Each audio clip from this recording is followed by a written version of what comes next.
Hello, welcome back to our channel. Today we give you a piece of breaking news from a royal expert. Meghan Markle's karmic retribution when she brainwashed Prince Harry and challenged the royal family.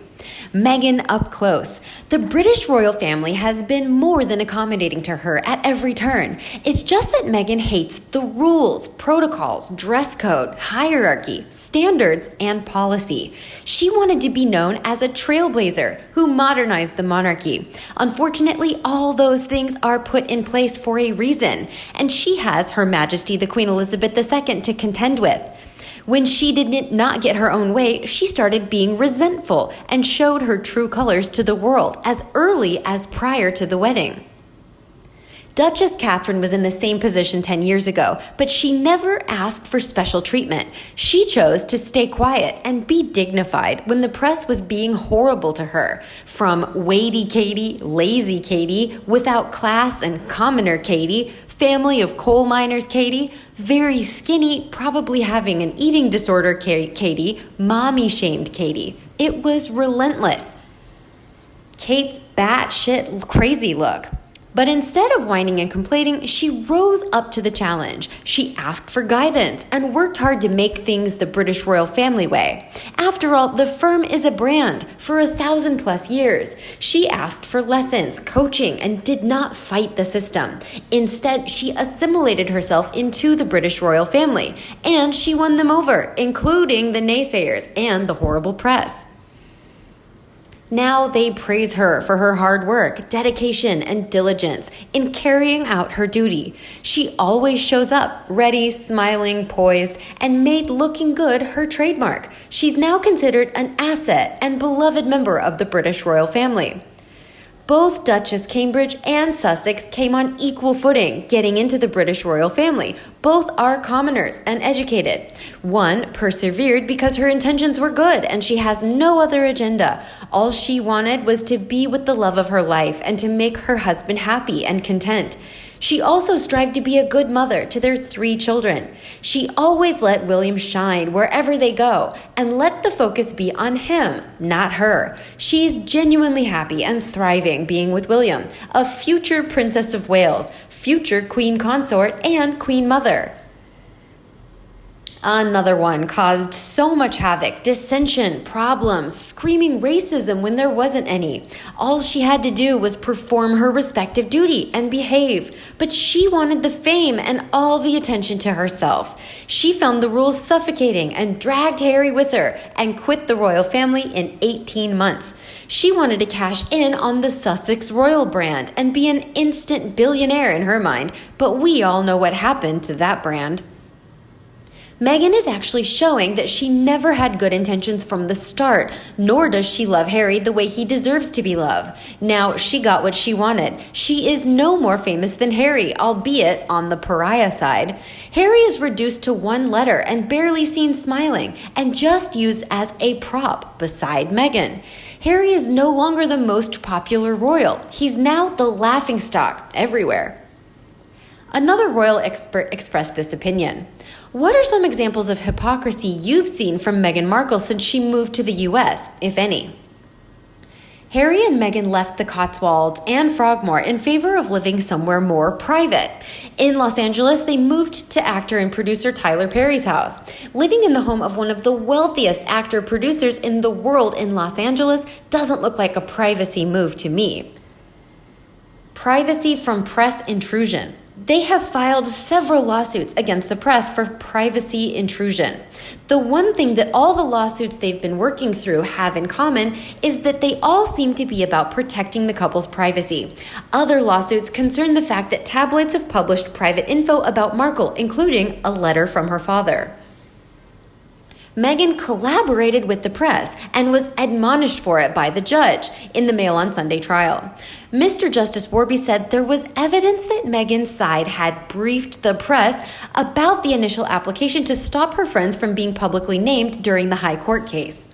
Justice Warby said reporter Mr. Scobie, who was set to release a biography about the couple the following week, tweeted about the application just 58 minutes after they were filed, suing for privacy while briefing the press about your lawsuit? leaving the royal family to transition to private living. The privacy suits and press leaks named above lead nicely onto Omid Scobie and Finding Freedom. Harry and Meghan's book was confirmed back in May. According to Harry, it would set the record straight. In search for a private life, yet share many secrets for an autobiography to set the record straight, then claim you didn't collaborate on the book.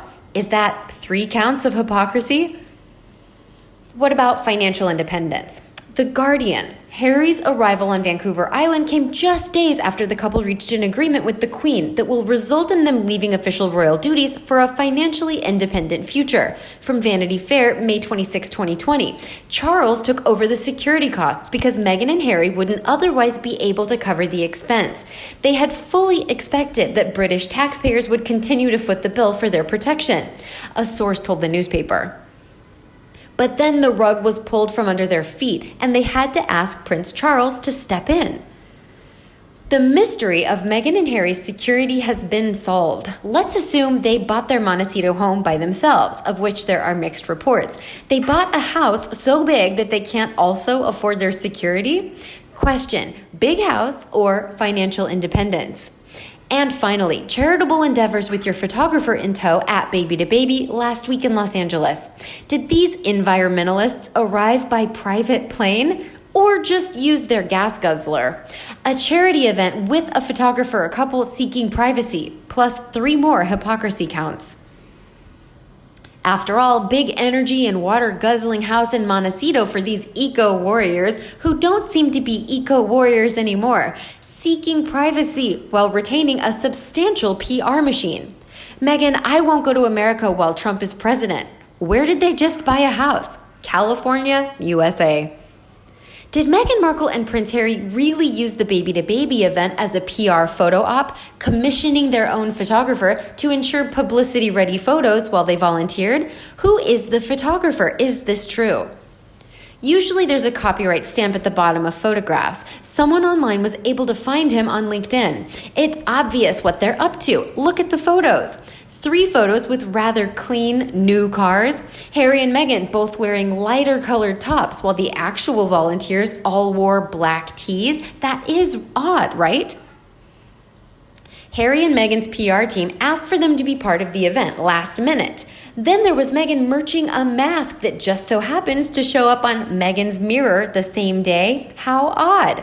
Total time spent at the charity event, 10 to 15 minutes, arriving on a private jet, which Harry and Meghan asked the charity to provide, which Baby to Baby refused. So now, because Harry and Meghan handed a few backpacks and said hello, they are able to expense the jet, meals, and everything else. And yet, the funny thing is, Harry and Meghan literally think we don't see this. How on earth do Harry and Meghan supporters not see that these 2 grifters used a charity to expense part of their lifestyle? How can people not see this? The way their lovies talk, they are nearly delusional in their thinking that she's such a wonderful person.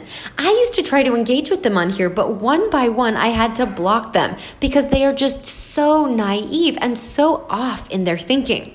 Harry and Meghan are 2 of the most oblivious grifters I've ever seen. What's even worse is one of those lovies, who creeps all the time, not Darren, says she always promotes free discussion. But she blocks people right and left. She blocked me the first time I said boo. So no, she doesn't. And she's not nice to people. She picks the people to respond to that she knows can't reply to her. Sadly, I don't think most people do see it. I've spoken to friends about it who tell me they really don't care one way or another. The majority of people don't take notice of what's happening around this shady pair, and so don't even know about the merching site or the tricks she plays, the documented charity show-ups to claim expenses, etc. They don't know enough about her as antics to put 2 and 2 together to make a rat. A royal fan named John from the United States also had this to say. It looks to me as if they really do think people are that stupid. Either that or extreme arrogance. I really can't tell which. It'll be interesting to see Harry's take on all this. He never had to organize anything on his own in his life, so it's obvious who is taking the lead in everything they do. If a narcissist gets an idea into their heads, I wouldn't want to be the one on the receiving end of that onslaught. They really don't want privacy. They want control of all that's in their orbit.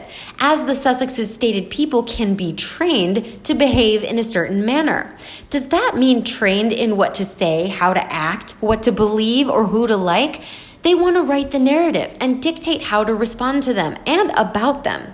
Isn't that brainwashing? How about you? What do you think of Meghan Markle brainwashing Prince Harry and challenging the royal family? Please let us know in the comment section below. Don't forget to like and share with your own followers. And as always, subscribe to our channel for all the latest news on the royal family, Meghan Markle, and Prince Harry right here. Thanks for watching, and we'll see you in the next video.